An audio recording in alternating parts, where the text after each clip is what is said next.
Votre entreprise souhaite soutenir une cause d'intérêt général. Mais saviez-vous qu'il existe plusieurs façons de faire du mécénat? On distingue trois formes de mécénat d'entreprise. Le mécénat financier, le mécénat en nature et le mécénat de compétences. Dans cette vidéo, nous allons vous expliquer les différents types de mécénat d'entreprise, leurs avantages et comment bien les utiliser selon votre situation.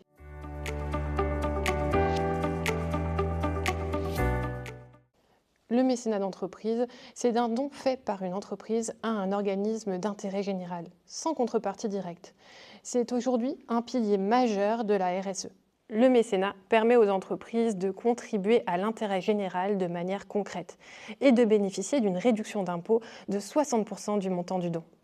Mais concrètement, comment donner? Comment cette réduction s'applique-t-elle? C'est là que cela devient intéressant. Il existe trois grandes formes de mécénat.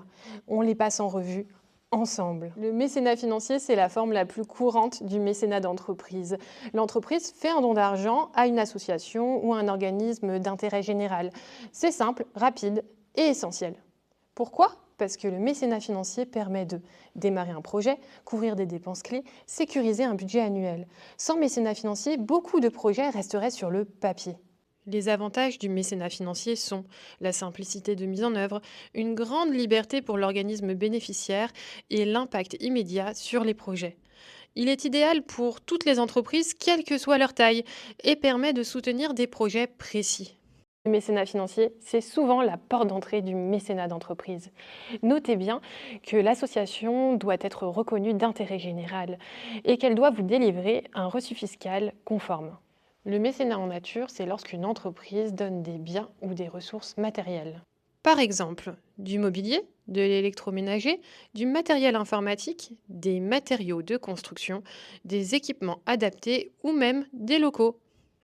Le mécénat en nature a un impact direct sur l'activité de l'association. Il peut agir sur le confort, la dignité et l'autonomie des bénéficiaires.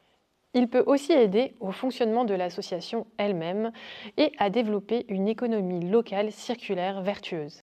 Pour les entreprises, le mécénat en nature s'inscrit parfaitement dans leur démarche RSE. Revalorisation des stocks, économie circulaire, réduction du gaspillage et contribution concrète à une cause. Le mécénat en nature est idéal pour les entreprises industrielles ou commerciales, les structures disposant de stocks ou d'équipements inutilisés, les entreprises disposant de matériel en fin de cycle qu'elles souhaitent valoriser. C'est aussi un excellent levier pour les artisans et les commerçants locaux.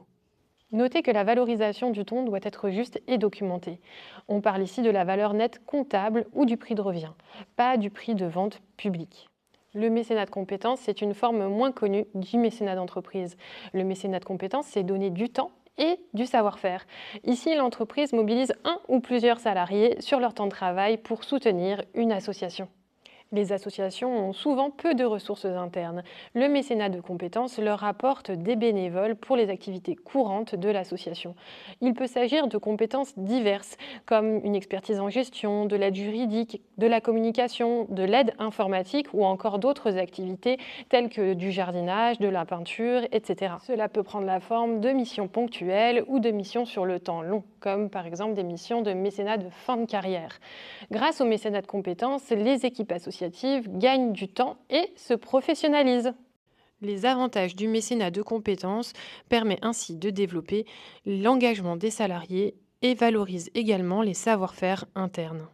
Pour les salariés, participer à une mission en mécénat de compétences, c'est souvent une expérience très riche, qui renforce leur motivation, leur cohésion et leur sentiment d'utilité. Le mécénat d'entreprise prend ici une dimension humaine unique et intervient comme un véritable atout de la marque employeur de l'entreprise. Le mécénat de compétences est idéal pour toutes les entreprises et il est particulièrement adapté pour les entreprises de services qui n'ont pas de stock ou de produits à donner. Il peut concerner des métiers comme le digital, le juridique, la communication, la comptabilité, l'ingénierie, le BTP, etc. Notez que le mécénat de compétences doit être formalisé par une convention. Elle précise la durée, les missions et les conditions. Pour bien choisir, posez-vous ces 3 questions simples. Quelles sont les ressources de mon entreprise? Quel niveau d'engagement je souhaite et quel impact je veux créer? Et bonne nouvelle, il n'est pas nécessaire de choisir une seule forme.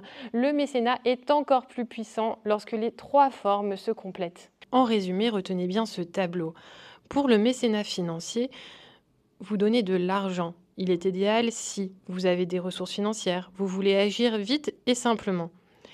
Pour le mécénat en nature, vous donnez des biens matériels. Vous avez du stock, du matériel ou des locaux disponibles.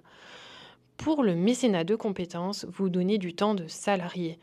Il est idéal si vous avez une expertise à partager, vous souhaitez développer un projet humain ou votre marque employeur. Vous l'avez vu, le mécénat d'entreprise est accessible. Il est adaptable à toutes les tailles d'entreprise et constitue un levier majeur d'impact dans une stratégie RSE. Chez Les Petites Pierres, nous accompagnons les entreprises qui veulent s'engager contre le mal-logement. Si vous souhaitez en savoir plus, le lien est dans la description. Et si cette vidéo vous a aidé, n'hésitez pas à la liker et la partager. Et abonnez-vous à notre chaîne pour ne rien rater des prochains conseils. Merci et à très vite.